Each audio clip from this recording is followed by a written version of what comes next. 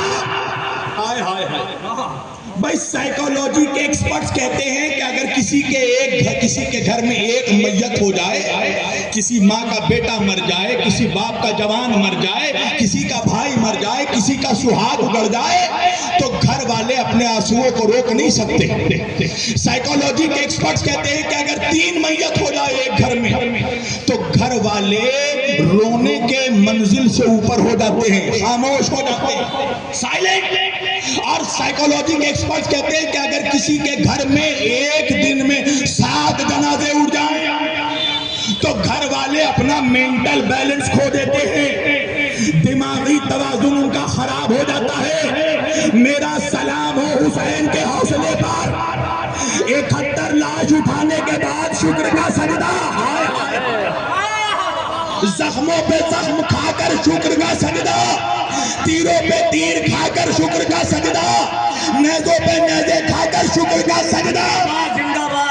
تو جب ایسا سجدہ کرنے والا ہوتا ہے تو اللہ بھی کربلا میں آواز دیتا ہے، یا ایتھا النفس المطمئنہ، اے نفس مطمئنہ لوٹ آ، مر جا نہیں، ماتا نہیں، لوٹ آ، ارجعی، لوٹ آ الی ربک راضیۃ مرضیہ، تیرا رب تو تجھ سے راضی ہے، حسین تو بھی مجھ سے راضی ہو۔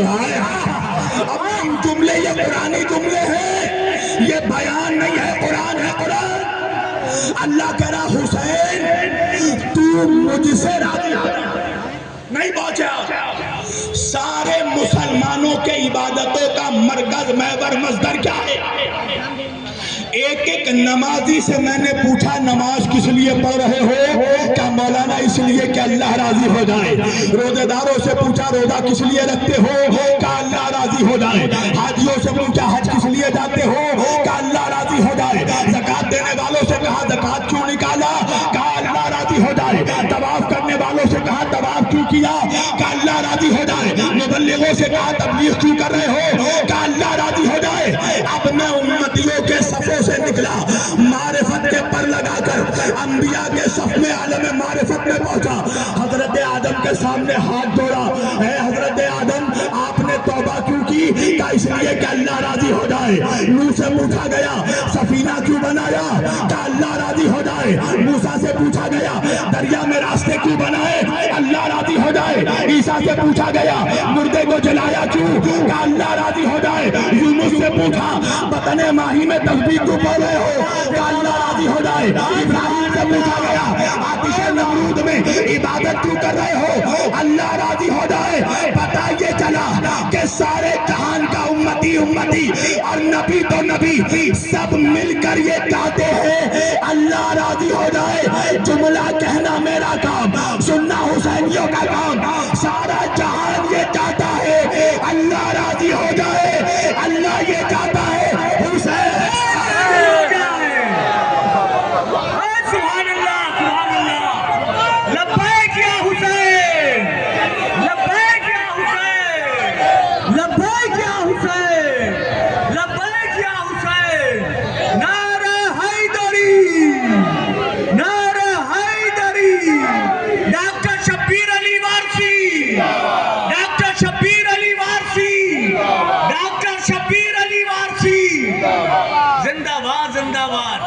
پوری کائنات جس کو راضی کرنا چاہے وہ خدا۔ سبحان اللہ، سبحان اللہ، حسین بس سمیٹ دی میں نے کچھ، حق ادا ہوا، حق ادا ہوا، وقت نہیں ہے میرے پاس۔ سارے جہان میں حسین وہ اکیلی شخصیت ہے جس کے بارگاہ میں آنے کے لیے کسی فرقے کی قید نہیں ہے، کسی مسلک کی قید نہیں ہے۔ پورے جہان میں چلے جاؤ، کعبے میں مسلمان جاتے ہیں، ہندو نہیں جاتے۔ مندروں میں ہندو جاتے ہیں، مسلمان نہیں جاتے۔ گرودوارا میں سکھ جاتے ہیں، عیسائی نہیں جاتے۔ کلیساؤں میں عیسائی جاتے ہیں، یہودی نہیں جاتے۔ یہ اکیلا حسین کی فرش ادا ہے جہاں ہندو بھی آتا ہے، جہاں مسلمان بھی آتا ہے، جہاں سکھ بھی آتا ہے، جہاں عیسائی بھی آتا ہے، بلا تفریق مذہب و ملل و اقوام و ادیان و تحریکات ہر انسان اس چوکھٹ پر آتا ہے۔ ہر کوئی یہ کہہ رہا حسین میرا، حسین میرا۔ حالانکہ میرے پاس اس وقت بہت ساری مثالیں ہیں۔ ایک مثال میرے سامنے آ رہی ہے، میرے نانا مرحوم علامہ اقبال اعظمی صاحب پنڈت جواہر لال نہرو کی ایک کوٹیشن کوٹ کرتے ہیں۔ ابھی میں نے دیکھا ایک تلک والا بھائی بھی آیا تھا، اب میرا تو یہ پرانا جملہ ہے، مجھے وہ داڑھی والا نہیں پسند جو یزیدی ہے، مجھے وہ تلک والا پسند ہے جو حسینی ہے۔ ہمارے ہاں معیار حسین ہے۔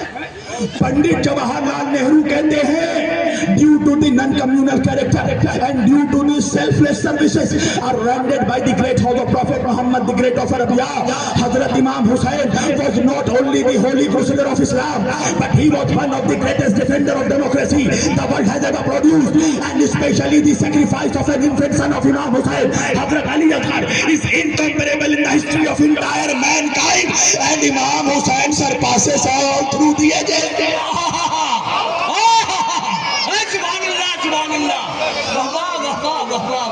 پنڈت جواہر لال نہرو ہندوستان کا پہلا Pradhan Mantri, prime minister, atheist تھے، یاد رکھیے گا ناستک تھے۔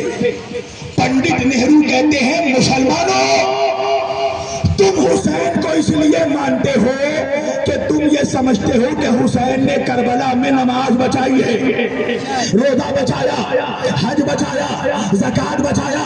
اگر حسین نے کربلا میں صرف نماز، روزہ، حج و زکوٰۃ بچایا تو آج ہندو کیوں حسین کو مانتے ہیں؟ آج سکھ کیوں ہندو حسین کو مانتے ہیں؟ آج عیسائی کیوں حسین کو مانتے ہیں؟ اور میرے جیسے ملحد جو خدا کو بھی نہیں مانتے وہ بھی حسین کو مانتے ہیں۔ وجہ کیا ہے؟ پنڈت نہرو کہتے ہیں امام حسین was not only the holy crusader of Islam، حسین نے کربلا میں اسلام کو نہیں بچایا، he was one of the greatest defender of democracy، حسین نے کربلا میں انسانیت کو بچایا، جمہوریت کو بچایا۔ بے شک بے شک، سبحان اللہ۔ حسین نے کربلا میں اس ریپبلک نظام کو بچا لیا، لوک تنتر کو بچا لیا حسین نے۔ اگر حسین نہ ہوتے تو آج کسی کمزور قوم کے پاس اتنی طاقت نہ ہوتی کہ وہ ظالم اور جابر بادشاہ کے خلاف احتجاج کر سکے۔ حسین نے کمزوروں کو پاور آف پروٹیسٹ عطا کر دیا، احتجاج، قوت احتجاج عطا کیا ہے حسین۔ بس سمیٹ دی میں نے، یہی سبب ہے کہ جوش ملیح آبادی کو کہنا پڑا کیا صرف مسلمان کے پیارے ہیں حسین؟ ارے چرخ نوے بشر کے تارے ہیں حسین۔ ارے انسان کو بیدار تو ہو لینے دو، ہر قوم پکارے گی ہمارے۔ وآخر دعوانا ان الحمدللہ رب العالمین وما علینا الا البلاغ المبین۔ السلام علیکم ورحمۃ اللہ۔